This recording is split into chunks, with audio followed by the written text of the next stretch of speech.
A lot of developments happening there this lunchtime, and presently I'll be talking to Derek Scally in Berlin about all of those.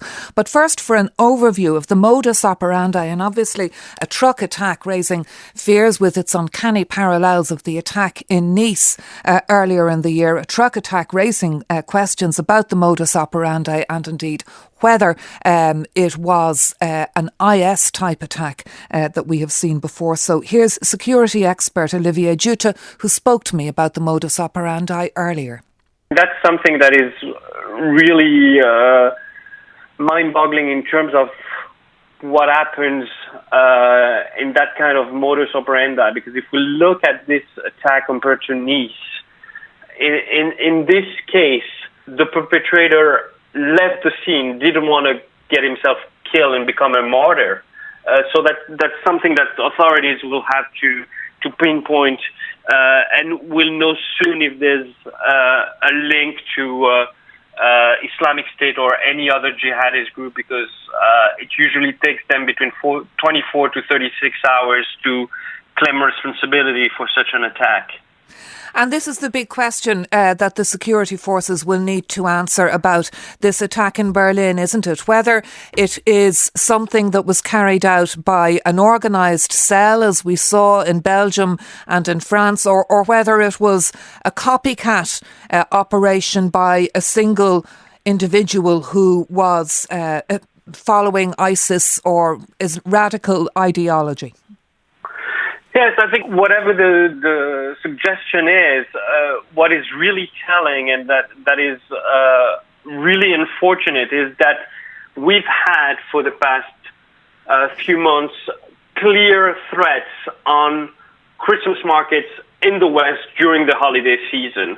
So I'm still baffled at the fact that there was no security at that Christmas market in Berlin, that there were no concrete barriers after what happened in Nice. I mean, this is unbelievable that the same modus operandi was used, and that even the U.S. State Department 2 weeks ago warned of specific attacks against Christmas markets in Europe.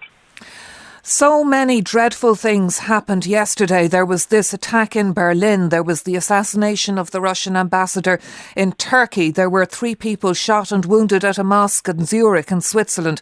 There were incidents also in Canada and a security operation in Brussels. Is there any thread linking all of these events in one day? No, in this case, not. I mean, it's totally different from what we had on the last year on the 26th of June, where there were attacks during Ramadan on a Friday in 3 different locations. In this case, those unfortunately were most likely coincidental. But that shows you the kind of level of attacks we could see in the next few days, because this is a very, very touchy period, and jihadists would love nothing else than to attack us on Christmas. So throughout Europe, is the security alert the highest as we enter 2017 in your view as a security expert? It should be. There are still countries that still view the threat as just being elevated rather than red alert, but it should be at the highest level since 2014, when Islamic State decided to make Western Europe its main target. It should have been at the highest level. And without scaremongering, is anywhere safe? Not really in terms of what can be done in terms of soft targets. That's the main issue that we have to face today is basically we have entered a new area where people with their cars and with a truck or people just walking around can blow themselves up in a crowded area. And that was security expert Olivier Guta talking to me a little earlier this lunchtime. Let's go now to the Irish Times Berlin correspondent Derek Scally. And I know throughout the morning, Derek, politicians and police have been talking. But just to begin with the developments this lunchtime, the emerging news that or reports that the suspect in custody is not now believed by police to be the suspected perpetrator here. Yes, that's true, Anya. A 23-year-old Pakistani man was detained last night on suspicion of being the driver of this articulated lorry that drove into the Christmas market. A member of the public claimed he saw him at the market and followed him 2 kilometres away where he was intercepted by police. He's been questioned all night, but police came out now saying, just in the last hour, saying, we're not sure if this was the driver. That was the Berlin police chief. The interior minister, the federal interior minister, Thomas de Maizière, said investigators are keeping an open mind. So after going through heavily that this could and probably is the perpetrator or the suspected perpetrator, they are now seem to be backing away from that. And if that is the case, it raises the question, who was the driver and where is he or her? The police have confirmed that another person was found dead in the cabin of the articulated lorry, and that appears to have been a Polish man who seems to have been the legitimate driver of this lorry, which is on its way from Italy back to Warsaw. He was shot with a small caliber pistol, and police say they are still continuing their investigation.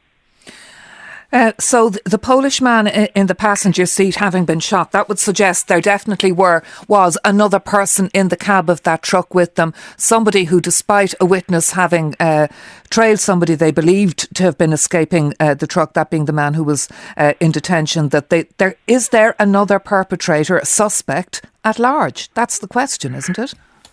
This is the question, and that is the great fear for the German authorities, and in particular for Angela Merkel, because it was bad enough, the suspicion that the man might have been an asylum seeker, given her open door policy towards asylum seekers and refugees last year. Almost 900,000 people came in. But if the shadow of doubt is now even broader, if people think it might have been an asylum seeker, but nobody is immediate suspect if this person is allowed walk free. And that, of course, would be a nightmare scenario for Angela Merkel. She has said she refused to. She said we have a moral responsibility to take in people who are in need of care, but she said it would be unbearable to think that somebody we had taken in seeking assistance had turned on the host country, and that a place like a Christmas market, which she said in a statement today, a place of life, had become such an awful place of death.